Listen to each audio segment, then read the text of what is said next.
Thank you. My name is Katherine Sill, and I'm an urban beekeeper. I'm a first-year beekeeper, and I mentored by the U, and I had a great summer. I'm right in Minneapolis. I harvested in my first year 3 gallons of honey. I was bringing my honey super back to put it on the hive, and noticed that I had thousands of dead bees. I had just seen them, hours before, and I ran in the house and I called the U and they came, and one of the things that Manly was talking about, normally if you have hives and you're a beekeeper and they're away from where you live, you get to them and they're dead and you can't find out what killed them. But because I was mentored by the U and we were all networked, the U came right out, they saw what was happening, they called the Department of Agriculture, they came out. So my bees were collected as they were dying, so they were able to find out what killed them. And that's how we found out that they were killed by fipronil, which is another form of systemic pesticide, which was legally, we think, applied, and yet it wiped out 3 hives in less than a 1-mile area in 1 day. So that's thousands of bees, and who knows what other beneficial pollinators. So the good news is I had 3 gallons of honey, and the bad news is I start over again this spring, and I'm going to fight to see whether or not I can have healthy bees from now on. Good luck. Thank you. So I'm Kristy. I founded the Bee's Kneez in 2010, and it was inspired by my uncle, who's a commercial beekeeper. And in fact, when I came here today, Manly came up to me and he said, "Oh, I met your uncle in Baton Rouge a couple weeks ago at the Baton Rouge. There was a big bee conference." So commercial beekeepers talk and we all talk, and it's kind of, bees communicate with each other to get a lot of things done, and we're doing a very similar thing right now. With this bee kill, and when I started working with my uncle and working with bees, my intention was to become a farmer, kind of a small scale organic farmer, and I found out about the trouble that bees were having.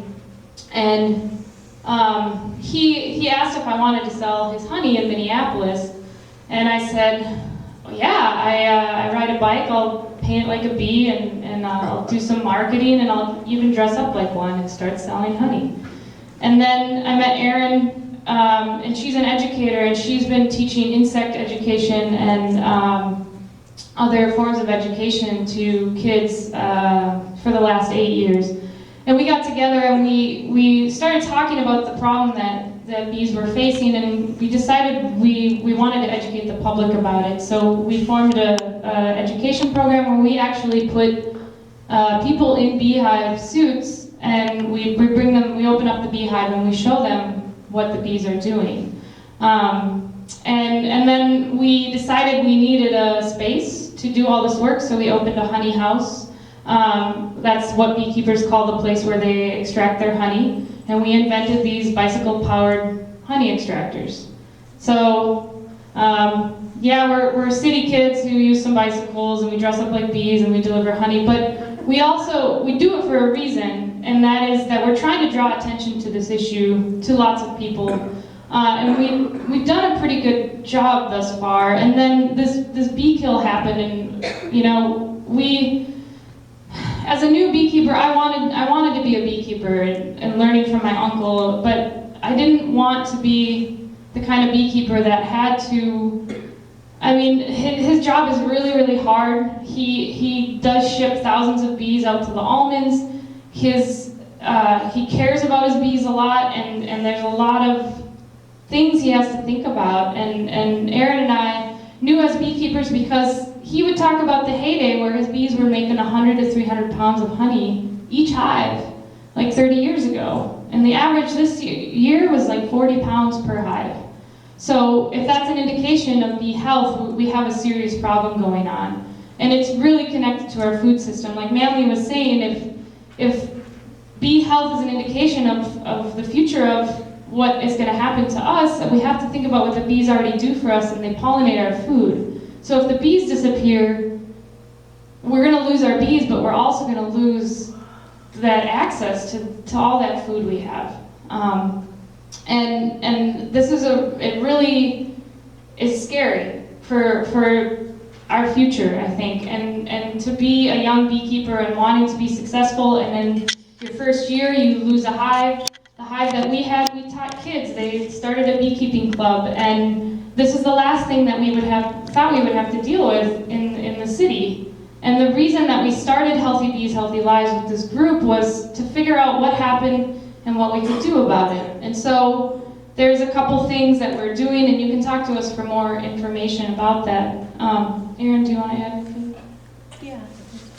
So I'm Erin Rupp. I'm the other half of the Bee's Knees.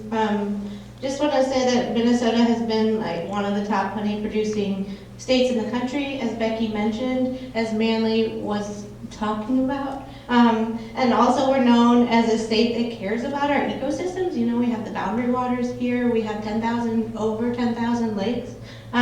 We know that pollinators need our help, and the existing legislation that we have so far, it's so great. It's a really important step.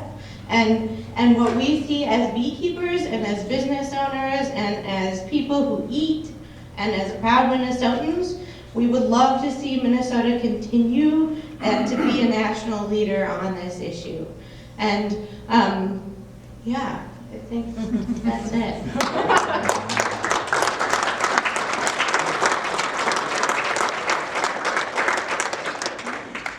Any questions? Manley, you mentioned that you've been a beekeeper for 51 years. I'm just wondering, have you ever monitored the quality of the honey that you produce? Yes, I have. And how do you send it to a lab, or how do you Yes. One of the best labs is in West Germany. And it'll cost you about $160 for a sample. What are they looking for in the? I think they can find out about everything. My honey was tested. When my hive was poisoned, I asked because I was giving out my honey to all my neighbors that signed my permit.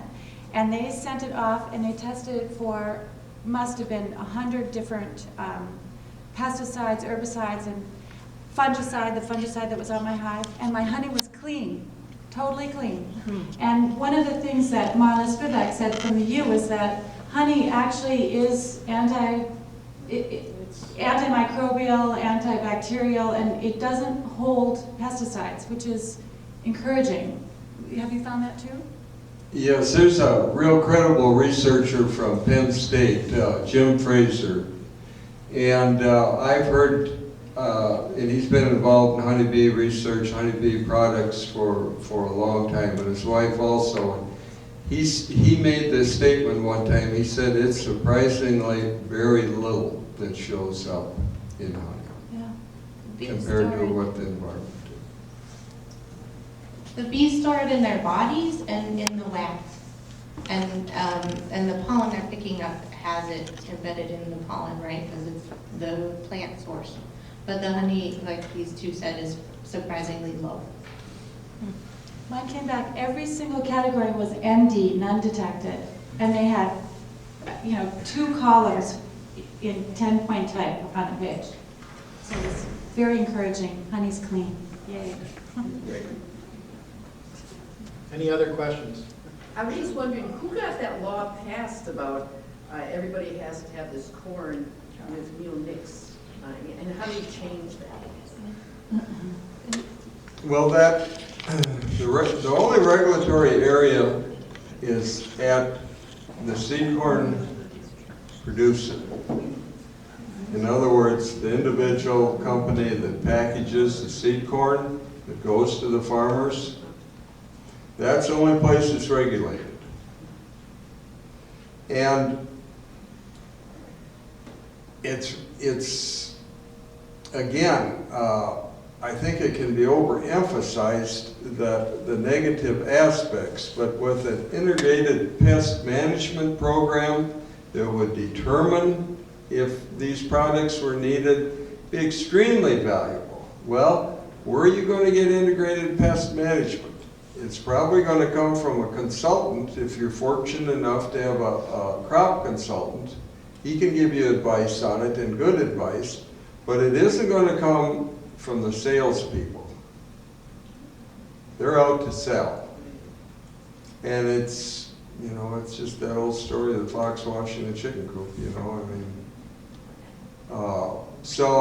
But with good integrated pest management, I think, you know, we could cut a lot of this excess usage down. Again, I want to emphasize that it's a tool. And it is a tool that's probably much better than what we had back 20 years ago or 15 years ago. Those compounds are much more lethal than what I think neonics are. But today our acreage is so huge that goes into row crop that it's easy to accumulate vast amounts of these toxins in our structure. But what I'm kind of wondering about is why can't people find conventional seeds without it?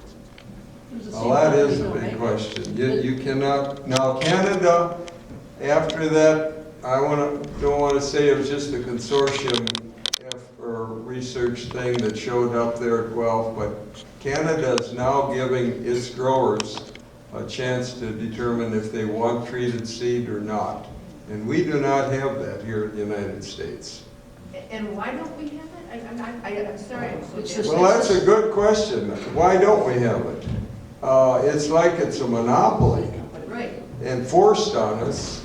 And I think, you know, I really think that a farmer is not the culprit here. It's the material producers, manufacturers are the culprits. So the farmer wants to do the best job he can do with what he's doing. And if the salesman is recommending you need this material, you need that material, he's got a lot of other things in his mind, and he's always been familiar with Capitan on the seed. Well, now they're putting out a little something more, and it's probably going to be better. And that's my position, I guess.